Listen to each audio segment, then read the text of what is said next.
स्वागत है विनोद जी आपका नई परख के मंच पर। जिस समय हम लोग ये कार्यक्रम रिकॉर्ड कर रहे हैं आपके साथ चर्चा का, उस समय राहुल गांधी प्रयागराज में अपना छात्रों की गूंज कार्यक्रम चला रहे हैं। कई किस्तें हो चुकी हैं छात्रों की गूंज की। जी। प्रयागराज में पहले उनको जो इजाजत मिली थी जिस जगह कार्यक्रम करने की, वो इजाजत वापस ले ली गई। फिर जब विपक्षी दबाव पड़ा, कांग्रेस ने कहा नहीं हम वहीं पे कार्यक्रम करेंगे, कोई नहीं रोक सकता हमारे कार्यक्रम को, तो वहां के जो प्रबंधक थे उन्होंने फिर से दोबारा इजाजत दी। इसको ये माना गया कि जैन जी से फिर डर गए लोग। ये बात सही है कि जैन जी भारत में आ गई है, सब तरफ छा गई है, और वो किधर जाएगी, किस पर आक्रमण करेगी, किसका समर्थन करेगी, कुछ पहले से तय नहीं है। कोई नहीं दावा कर सकता कि जैन जी हमारे साथ है। आज इंडियन एक्सप्रेस में एक लेख छपा है कि क्या बड़ी बड़ी कंपनियों की जो सीईओ हैं वो जैन जी को सुन रहे हैं। जी छपा और है। वो चुप क्यों हैं? और उसमें दूसरा सवाल है कि वो चुप क्यों हैं, बोल क्यों नहीं रहे? जैन जी इस बात को देख रही है कि ये लोग नहीं बोल रहे हैं। तो कभी भी बड़े बड़े सीईओ खिलाफ भी, अडानी अंबानी खिलाफ भी जैन जी का आंदोलन शुरू हो सकता है। कोई कुछ नहीं कह सकता, क्योंकि ये पार्टियों द्वारा गोलबंद की गई भीड़ नहीं है। ये पार्टियों द्वारा गोलबंद किए हुए जातियों के मतदाता नहीं है। इनका कोई नेता तय नहीं है मतलब। लेकिन जिस नेता के प्रति इनके मन में सबसे ज्यादा हमदर्दी है और जिसकी तरफ ये खुलकर या संकोच के साथ आशा भरी निगाहों से देख रहे हैं, उस आदमी का नाम है राहुल गांधी। और राहुल गांधी कोई खास ऐसी योजना, मतलब देखने से लगता नहीं कि बहुत बड़ी किसी प्लानिंग पे काम कर रहे हैं, लेकिन ध्यान से देखने पे लगता है कि उनके पास एक योजना है जिसकी तरफ वो सुनिश्चित तरीके से आगे बढ़ रहे हैं। वो जब उन्होंने कोटा में ये वाला कार्यक्रम किया था, छात्रों की गूंज, तब उनका कहना ये था कि ये कोई राजनीतिक कार्यक्रम नहीं है, ये शिक्षा व्यवस्था का प्रश्न है, आपके भविष्य का प्रश्न है। अब वो कह रहे हैं कि अगर रोजगार नहीं तो सिंहासन हिलेगा। प्रयागराज में ये कह रहे हैं रोजगार नहीं तो सिंहासन हिलेगा। मुझे याद पड़ता है कि जब यशवंत सिन्हा साहब के बेटे वित्त राज्य मंत्री थे मोदी सरकार की शुरू में, जयंत, क्या नाम है उनका? हाँ, जयंत सिन्हा। तो उनके साथ एबीपी चैनल पे कार्यक्रम था, तो मैंने उनसे पूछा था, कहा था कि सिन्हा साहब आप ध्यान से सुनिए, आपकी कुर्सी के नीचे एक बॉम्ब, टाइम बम टिक टिक कर रहा है। तो उन्होंने कहा क्या? हमने ये बेरोजगारी का टाइम बम है। बात बहुत पुरानी हो गई, शायद 2016 की बात है, मतलब बेरोजगार। तो उन्होंने कहा हाँ मैं मानता हूँ कि बेरोजगारी बहुत बड़ी समस्या है, लेकिन ना वो बेरोजगारी कोई हल ढूंढ पाए, मोदी सरकार में तो बेरोजगारी लगातार बढ़ती चली गई। उसी का परिणाम छात्रों की गूंज है। तो ये जो राहुल गांधी कर रहे हैं और जिस कंसिस्टेंसी के साथ, जिस निरंतरता के साथ, जिस प्रतिबद्धता के साथ वो कर रहे हैं, अभी मान लीजिए जैन जी ने झारखंड सरकार के खिलाफ पेपर लीक के ऊपर आंदोलन शुरू किया। ऐसा नहीं कि राहुल वहां संकोच में पड़ गए हो कि वहां सरकार के पार्टनर हैं या वो इंडिया गठबंधन का झारखंड मुक्ति मोर्चा सदस्य है। उन्होंने कहा नहीं, हम छात्रों के साथ हैं, वो छात्रों से हम पीछे नहीं है किसी भी कीमत पे, वो हमारा मुख्य मकसद है। विनोद जी। देखिए, राहुल गांधी ने जो है भारत जोड़ो यात्रा के बाद जो उनकी राजनीति है, तो सबसे पहले उन्होंने उसमें चुनाव, तो देखिए कोई भी लोकतंत्र में किसी पार्टी का नेता होता है तो चुनावी राजनीति तो करता ही करता है, लेकिन राहुल गांधी ने चुनावी राजनीति के साथ साथ समाज के सभी वर्गों की को संबोधित करते हुए उनके रोजमर्रा की जो जिंदगी है उसको समझने का प्रयास बहुत बेहतर तरीके से किया है। वो लगातार जो है हर, कभी कुलियों के बीच में दिन बिताते हैं, कभी किसानों के बीच में, कभी मखाना किसानों के बीच में, कभी मोटर मैकेनिकों के बीच में, कभी ट्रक ड्राइवरों के बीच में, कभी जो है दुकानदारों के साथ कहीं चले जाते हैं, कभी मोची के साथ। तो जो तमाम समाज के वर्ग हैं, मेहनतकश वर्ग हैं, जो इस अर्थव्यवस्था में सब अपना योगदान दे रहे हैं, जो मेहनत करे कमा खा रहे हैं, उनके बीच वो समय बिता के उनकी समस्याओं को समझ रहे हैं। अभी ऑटो वालों के साथ वो बैठ गए थे एक दिन, उनके साथ पूरा उन्होंने समझा। तो ये उनका एक राजनीति की नई शैली है जो आमतौर पर मौजूदा दौर में कोई नेता जो है अपना नहीं रहा है। अभी तो पार्टियां नारा देती हैं, कुछ लोक लुभावन कार्यक्रम घोषित करती हैं और चुनाव लड़ती हैं। राहुल गांधी थोड़ा लोगों के नजदीक जा रहे हैं, और उनकी एक खास बात और भी है भाई जी, वो जब एक मुद्दा पकड़ते हैं तो फिर उस मुद्दे को लॉजिकल एंड तक ले जाते हैं। याद करिए, लोकसभा चुनाव से पहले उन्होंने संविधान बचाओ का मुद्दा पकड़ा था, और संविधान बचाओ का मुद्दा उन्होंने ऐसा पकड़ा कि भारतीय जनता पार्टी पूर्ण बहुमत नहीं पा सकी अपनी ताकत से। उसके बाद उन्होंने जाति जनगणना का मुद्दा पकड़ा। अब जाति जनगणना के मुद्दे को उन्होंने इतना प्रचारित किया, इतना जोर दिया कि फिर आखिरकार केंद्र सरकार जो बहुत खिलाफ थी जाति जनगणना के, उसको भी राजी होना पड़ा और जाति जनगणना की अब तैयारी हो रही होगी उसका। अब राहुल गांधी ने युवाओं के मुद्दे को पकड़ लिया है पिछले 1 साल से। नीट की परीक्षा तो अभी लीक हुई है, लेकिन राहुल गांधी पिछले 1 साल से अगर आप फॉलो करें तो यूथ के मुद्दे को पकड़ के चल रहे हैं। उसमें बेरोजगारी, शिक्षा व्यवस्था और परीक्षा प्रणाली, इन 3 को लगातार वो फोकस कर रहे हैं। और इसीलिए जो जंतर मंतर पर प्रदर्शन हुआ, आज ही मैंने कॉकरोच जनता पार्टी के जो एक प्रवक्ता हैं, उनके आशुतोष रेखा, उनसे मैंने पूछा ही सवाल। एक कार्यक्रम में थे वो, एक चैनल के, तो न्यूज़ 24 पर थे वो। तो हम 4-5 पत्रकार उनसे बात कर रहे थे। मैंने उनसे पूछा कि जो जंतर मंतर पर जो भीड़ आई थी छात्रों की, युवाओं की अचानक, क्योंकि आपकी पार्टी तो 1-1.5 महीने पुरानी पार्टी थी और फिर भी लोग जुट गए, तो क्या इसके पीछे जो राहुल गांधी की मुहिम रही है, जो कांग्रेस पार्टी की जो मुहिम लगातार यूथ कांग्रेस दिखाई दे रही है, उसने जो युवाओं के बीच में आक्रोश पैदा किया है, उसका भी योगदान था? तो उन्होंने बड़ी साफगोई से माना इस बात को। उन्होंने कहा, देखिए, ये कोई श्रेय लेने की बात नहीं है, लेकिन कांग्रेस पार्टी ने जो प्रदर्शन किए, उनके युवा संगठनों ने, राहुल जी ने जो घूम के जो देश में इस मुद्दे को गर्म किया, तो उसका भी असर था। उसकी वजह से भी हमारे प्रदर्शन में यूथ आए और बाकी हम लोगों का जो प्रयास था वो तो था ही। तो उन्होंने साफगोई से मांगा, उन्होंने कहा कि ये श्रेय न हम लेंगे न उनको लेना चाहिए कि ये धर्मेंद्र प्रधान का इस्तीफा किसके उस पर हुआ, हम सबके संयुक्त प्रयासों से हुआ। तो बड़ी अच्छी बात थी। तो ये मैं कह रहा हूँ कि राहुल गांधी उस मुद्दे को लगातार उठाते रहे और जंतर मंतर पे जब ये यूथ आके बैठे तो राहुल गांधी वहाँ गए नहीं, कांग्रेस पार्टी के लोग गए, पवन खेड़ा गए और लोग गए, वो बी श्रीनिवास जो कि यूथ कांग्रेस के अध्यक्ष थे, पहले सेवा दल के इंचार्ज हैं, वो उन्होंने वहाँ बाकायदा खाने पीने का इंतजाम किया, सहयोग किया। लेकिन राहुल खुद नहीं गए। राहुल ने एक समानांतर उन्होंने सदन के अंदर दबाव बनाया। और आज अगर किसी भी युवा आंदोलनकारी से पूछे तो वो कहेगा कि हाँ, हमारी बात बड़ी ताकत के साथ अगर विपक्ष में किसी ने उठाई है सबसे ज्यादा, तो राहुल गांधी ने उठाई। और इसी वजह से सरकार को मजबूर होकर के, मतलब वो संसद के भीतर जो दबाव बना और सड़क पर जो दबाव छात्रों ने बनाया, उसकी वजह से धर्मेंद्र प्रधान का इस्तीफा हुआ। तो इस योगदान को, जो विपक्ष का योगदान है, जो राहुल गांधी प्रधानमंत्री निवास में जाके बैठे, उसके बाद संसद में उन्होंने लगातार संसद नहीं चलने दी और एक मुद्दे को गर्म किया, तो धर्मेंद्र प्रधान का इस्तीफा हुआ। और अब ये मुद्दा जो है जेन जी का, इसने एक बड़ा काम कर दिया। बड़ा काम ये कर दिया भाई जी कि पिछले 10-12 साल से या 15 साल से, मान लीजिए मनमोहन सिंह के जमाने से ही, देश की राजनीति का विमर्श जो था, वो बड़ा विभाजनकारी हो गया था। हिंदू, मुस्लिम, मंदिर, मस्जिद, जातियों की गोलबंदी, इन सब को चलते एक अजीब सा वातावरण बन गया था।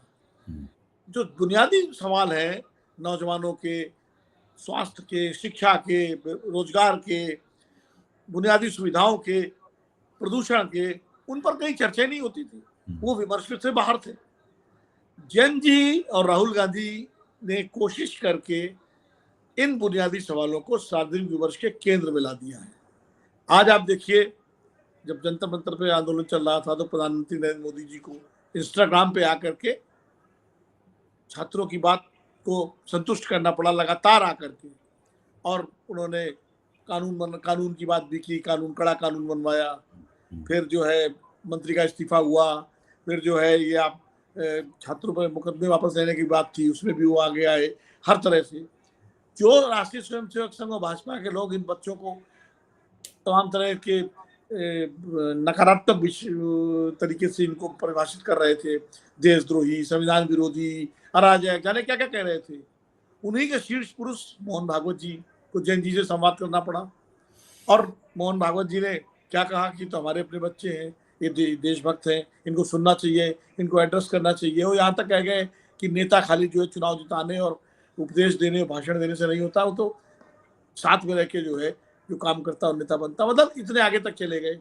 तो अब देखिए सारी पार्टियों में होड़ है जेएनजी को लुभाने की, और जेएनजी के जो संगठन बन रहे हैं, इसमें कॉकरोच जनता पार्टी भी एक है, उसने कहा कि सितंबर से पूरे देश में जो है मुहिम चलाएंगे कि क्या बोलती पब्लिक। इधर राहुल गांधी का छात्रों की गूंज का कार्यक्रम परवान चढ़ रहा है, कोटा में हुआ, कोटा के बाद देहरादून में हुआ, और अब प्रयागराज में, इलाहाबाद में। तो ये तीनों शिक्षा के केंद्र है। अभी पटना में होने की बात भी है, जो उनके तय कार्यक्रम के मुताबिक पटना में भी होने का है, दिल्ली में भी होने का जी। तो अपने इस कार्यक्रम के जरिए राहुल गांधी सीधे छात्रों को संबोधित कर रहे हैं और उसको सिर्फ शिक्षा प्रणाली के मुद्दे को उठा रहे हैं। कैसे जो भारत की शिक्षा प्रणाली है, शिक्षा व्यवस्था है, परीक्षा प्रणाली है, उसकी वजह से नौजवान किस कुचक में फंसे हुए हैं, इसको बहुत शिद्दत के साथ और बड़े तरीके से वो समझा रहे हैं। यानी कुल मिलाकर के मुझे तो इस बात की प्रसन्नता है, और आपको भी होगी, और किसी भी देश के नागरिक को होगी, कि राजनीतिक विमर्श में, सार्वजनिक विमर्श में अब नौजवानों के, युवाओं के मुद्दे केंद्र में आ गए हैं, वो सामने आ गए हैं। और जो मंदिर मस्जिद के मुद्दे और जाति ध्रुवीकरण के मुद्दे, ये सब इनके सुर धीमे हो गए हैं। भले योगी आदित्यनाथ जी बीच बीच में बोल रहे हो, लेकिन उनका भी सुर धीमा हो गया। तो जैन जी की ये योगदान है, ये उनका कंट्रीब्यूशन है, और उसमें राहुल गांधी का भी योगदान है कि ये जो मुद्दे जनता के बुनियादी मुद्दे हैं, अब उन पर बातचीत शुरू हो गई। सरकार भी उन पर बात करने के लिए विवश है, राजनीतिक दल भी उन पर बात कर रहे हैं, और मुझे लगता है इस सिलसिला आगे भी चलेगा।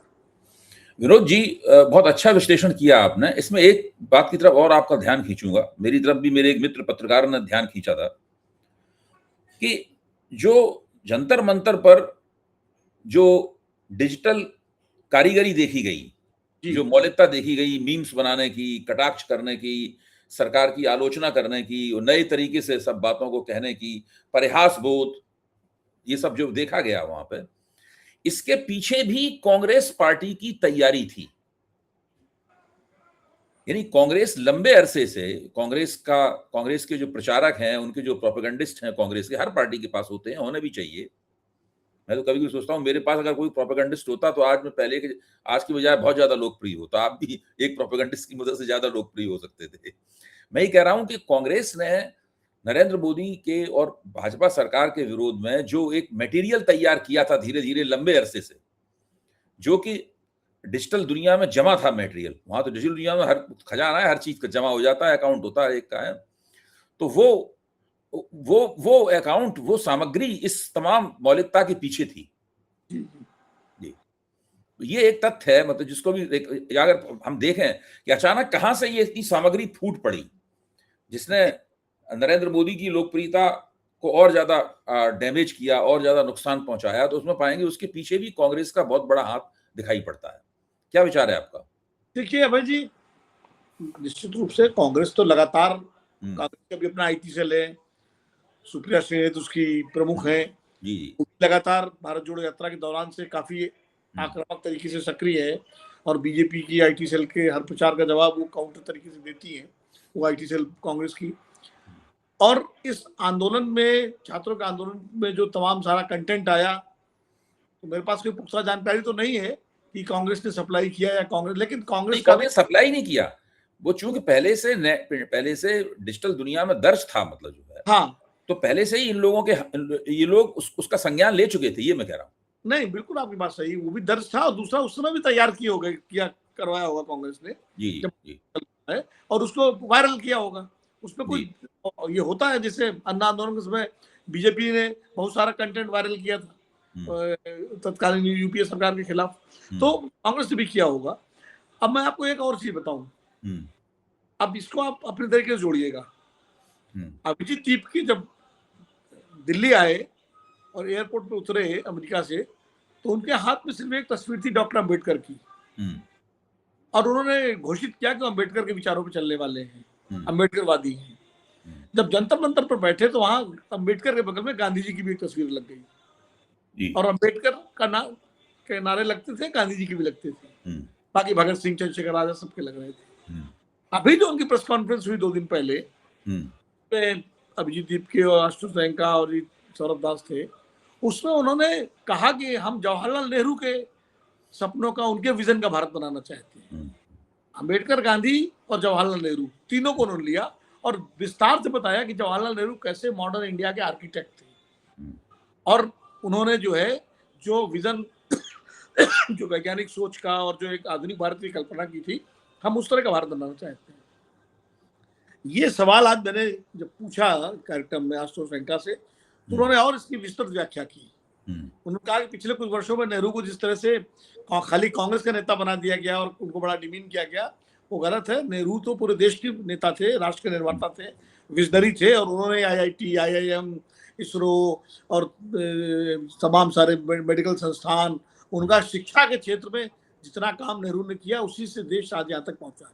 मतलब उन्होंने नेहरू को अब आप सोचिए कि मौजूदा निजाम जो है उसकी नेहरू पर क्या राय है और ये जो नौजवान हैं आंदोलन वाले, अब वो अंबेडकर से चल के नेहरू तक पहुंच गए। तो कहीं ना कहीं वैचारिक रूप से अब अगर आप देखें तो उनकी नजदीकी कांग्रेस के साथ दिखाई पड़ रही है। तो देखिए अंबेडकर और गांधी तो सब जगह आज सबके यहाँ फोटो लग जाता है, कांग्रेस वाले भी लगा लेंगे, बीजेपी वाले भी लगा लेंगे, समाजवादी पार्टी वाले भी लगा लेंगे, BSP वाले भी लगा लेंगे, अब तो कम्युनिस्ट भी लगाने लगे। लेकिन नेहरू का फोटो लगाना साथ में वो एक स्पष्ट विचारधारा रेखांकित करता है और वो वैचारिक रूप से जो भारतीय स्वतंत्रता आंदोलन और लोकतांत्रिक की जो विचारधारा में नेहरू का योगदान है उसके नजदीक ले जाता है। तो कहीं ना कहीं जेन जी जो युवा जनरेशन है वो इस विभाजनकारी राजनीति, विभाजनकारी विमर्श से परेशान रही। उसको लगता है कि उनके मुद्दे इस विमर्श में कहीं खो गए, उनको भुला दिया गया, उनको अनदेखा कर दिया गया और आज स्थिति ये है कि कहीं पेपर लीक हो रहे हैं, कहीं परीक्षा रद्द हो रही है, कहीं शिक्षा इतनी महंगी होती जा रही है कि आम आदमी के व्यक्ति के लिए वो मुश्किल है और नौकरियां बिल्कुल सिकुड़ती जा रही हैं। तो वो सारे सवाल उनको लगता है केंद्र में आने चाहिए और इसीलिए जेन जी यानी ये जो युवा पीढ़ी है वो अब बजाय उस विभाजनकारी विमर्श के वो नेहरू को याद कर रही है, वो गांधी को याद कर रही है, अम्बेडकर को याद कर रही है, पटेल को याद कर रही है। तो कहीं ना कहीं जो हमारे वैचारिक और राजनीतिक पूर्वज हैं स्वतंत्रता आंदोलन के वो उनको याद कर रही है। और इसमें मैं फिर कहूँगा कि राहुल गांधी का बड़ा योगदान इसलिए है कि राहुल गांधी ने ही एड्रेस किया नौजवानों युवाओं के जेन जी के सवालों को सबसे पहले पूरी शिद्दत के साथ और दृढ़ता के साथ, और जो एक किसी मुद्दे को लेके एक ईमानदारी होनी चाहिए वो उनके उसमें दिखती है। और इसीलिए उनकी सभाओं में युवाओं की भीड़ आ रही है, छात्रों की भीड़ आ रही है, अभ्यर्थियों की भीड़ आ रही है और उनसे सवाल जवाब हो रहे हैं, संवाद हो रहा है, वो चाहे देहरादून हो, चाहे वो कोटा हो, चाहे प्रयागराज हो, हर जगह। और अब तो वो इंस्टाग्राम पर भी आ गए हैं, उन्होंने इंस्टाग्राम पर भी सवालों के लिए खोल दिया है अपना एक प्लेटफॉर्म कि हमसे आप सवाल पूछिए नौजवानों से जुड़ने के लिए। तो मुझे लगता है कि आने वाला राजनीतिक विमर्श, आने वाले दिनों की राजनीति वो युवाओं के इर्द गिर्द होगी और आने वाले चुनावों में भी, अभी विधानसभा के चुनाव हैं 2027 में 4-5 राज्यों में, उसमें और आगे जितने भी चुनाव होंगे उसमें युवाओं के मुद्दे सबसे केंद्रीय विमर्श में रहेंगे। विनोद जी, ये जो आपने नेहरू वाली बात कही जी, मैं निसंकोच कहूंगा कि ये बिल्कुल नई बात है। ये मैंने किसी अपने और साथी मित्र और सहयोगी पत्रकार से नहीं सुनी। मैंने किसी अखबार में, मैं बहुत अखबार पढ़ता हूँ, आप तो जानते ही हैं, रोज सवेरे उठ के आप भी पढ़ते हैं, मैं भी अखबार पढ़ता हूँ। हम लोग तो अखबार जीवी हैं, कोई हमें कहने में संकोच नहीं है, खुद अखबार बनाते रहे और अखबार पढ़ के जिंदा है। तो ये जो आपने ये जो बात विश्लेषणात्मक जो बिंदु दिया है आपने, ये बिल्कुल नया है। यानी 12 साल तक, 12.5 साल तक जवाहरलाल नेहरू के खिलाफ एक सरकार प्रचार चलाती है, नेहरू की छवि को तार तार करने की कोशिश की जाती है, नियोजित रूप से की जाती है, दिन रात की जाती है, और उसमें देश का सर्वोच्च नेता और राष्ट्रीय स्वयंसेवक संघ के तमाम लोग, भाजपा का IT सेल, नरेंद्र मोदी वगैरह सब लगे रहते हैं। इतना बड़ा नेहरू विरोधी उद्यम हुआ इस देश में पिछले 12.5 साल से लगातार चल रहा है, उसकी काट नहीं थी। लेकिन अचानक जवाहरलाल नेहरू प्रकट होते हैं जेन जी के मंच पर, और अकेले नहीं प्रकट होते हैं, एक त्रिमूर्ति होती है, गांधी, नेहरू और अंबेडकर की। अब आप बताइए, ये जो त्रिमूर्ति है गांधी, नेहरू, अंबेडकर की, ये तो वास्तव में जिस तरह का भारत होना चाहिए उस तरह की भारत की स्पष्ट रूप से नुमाइंदगी करती है। इस त्रिमूर्ति के साथ बहुत सारी अदृश्य मूर्तियां भी हैं जिनका हम लोग नाम ले सकते हैं, अभी कोई जरूरत नहीं है, आगे आने पर उनका भी नाम लिया जाएगा। इसकी इन त्रिमूर्ति के साथ लोहिया की मूर्ति है, इस त्रिमूर्ति के साथ नरेंद्र देव की मूर्ति है, इस त्रिमूर्ति के साथ जयप्रकाश नारायण की मूर्ति है, और कई मूर्तियां हैं इसके साथ, वामपंथी आंदोलन के नेताओं की मूर्तियां हैं, वो सब हैं। लेकिन ये बुनियादी मूर्ति है। मुझे याद पड़ता है प्रोफेसर रजनी कोठारी से मैंने पूछा था कि देश का सबसे अच्छा प्रधानमंत्री कौन सा हुआ, तो उन्होंने कहा निस्संदेह जवाहरलाल नेहरू। साफ उन्होंने कहा। उनकी इंदिरा गांधी भी उस हद तक पहुंच सकती थी बशर्ते उन्होंने दो लड़कों को अपना बेटा मानने की बजाय सारे देश के लड़कों को अपना बेटा माना होता। ये कोठारी साहब का कहना था। लेकिन नेहरू को उन्होंने कहा था सर्वश्रेष्ठ प्रधानमंत्री थे भारत के। और अगर जैनजी इसको दोबारा जिसे कहते हैं दोबारा मजबूती के साथ सब लोगों के सामने रख रहा है, तो इसका मतलब है भारतीय जनता पार्टी का 12.5 साल का जो कुप्रचार था वो पल भर में तार तार हो गया। अब उनके पास इसका खंडन करने के लिए कोई हथकंडा नहीं है। इसका खंडन करेंगे तो जैनजी की नाराजगी झेलेंगे, इसलिए सब चुप हैं। जैनजी का जो नेहरू गांधी अंबेडकर प्रेम है, या इस तरह कहिए आप, गांधी नेहरू अंबेडकर प्रेम है, इस क्रम से कहिए, हायरार्की क्रम, तो ये गांधी सबसे ऊपर है, फिर नेहरू, फिर अंबेडकर है।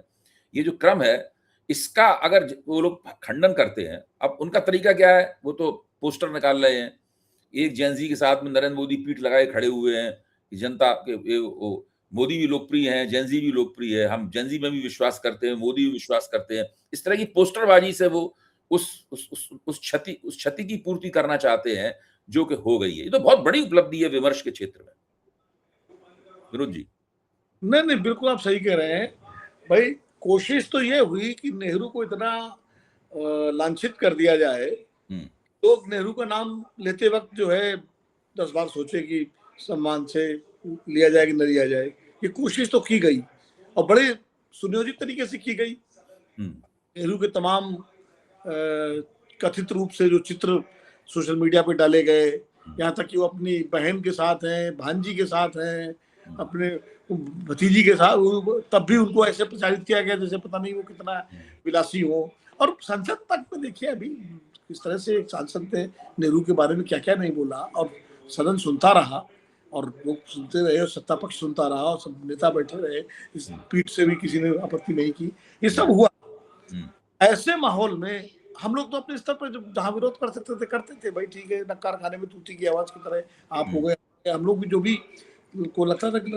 लेकिन जब ये बात अभिजीत दीपके ने कही अपनी प्रेस कॉन्फ्रेंस, जब ये बात सौरभ दास ने कही, जब ये बात आशुतोष रंका ने कही, और उसके बाद आज उस टीवी कार्यक्रम में आशुतोष रंका ने पूरा कहा, तो मुझे बहुत भीतर से प्रसन्नता हुई कि चलो हमारी नई पीढ़ी, हमारी जल्दी हमारी युवा पीढ़ी वो नेहरू के योगदान को अगर रेखांकित कर रही है तो फिर नेहरू को तो मिटा पाना संभव नहीं है किसी के लिए। और वो सामने है योगदान भाई नेहरू का। बिल्कुल बिल्कुल। हम आपको चमचागिरी नहीं कह रहे हैं नेहरू की, ना हमने नेहरू से, नेहरू के परिवार से, नेहरू की पार्टी से कुछ लिया है, हमारा कोई ताल्लुक ही नहीं है, लिया ना मैंने लिया ना किसी ने। हम तो जो यथार्थ जो इतिहास में दर्ज है वो उसकी बात कर रहे हैं। आज जो बड़े बड़े संस्थान जिनके नाम पर हम भारत को सुपर पावर बनाने का सपना देख रहे हैं, विकसित भारत बनाने की बात कर रहे हैं, उनकी बुनियाद कब किसने डाली, उनका विजन किसका था? अब देखिए आज मंगलयान तक की बात हो रही है, सूरज तक जो है भेजने की बात हो रही है, चंद्रयान पे हमने सफलता झंडे गाड़ लिए, तो इसरो किसने किसका कॉन्सेप्ट था? भारत अगर परमाणु शक्ति बना, 74 में इंदिरा गांधी के समय विस्फोट हुआ और फिर अटल जी के समय हुआ, तो उसकी बुनियाद में भी तो नेहरू और भाभा का पूरा योगदान था। अगर मेडिकल साइंस में एम्स जैसे संस्थान बने तो कौन उसके पीछे था? आईआईटीज के पीछे कौन था? आईआईएम के पीछे कौन था? और फिर ये तो मैं शिक्षा क्षेत्र की बात कर रहा हूँ, विज्ञान के क्षेत्र की बात कर रहा हूँ। अब फिर आप भाखड़ा नांगल से लेकर के सारे बांधों को देख लीजिए, फिर आप बहुत सारे मतलब इस देश के पूरे सार्वजनिक क्षेत्र को देख लीजिए।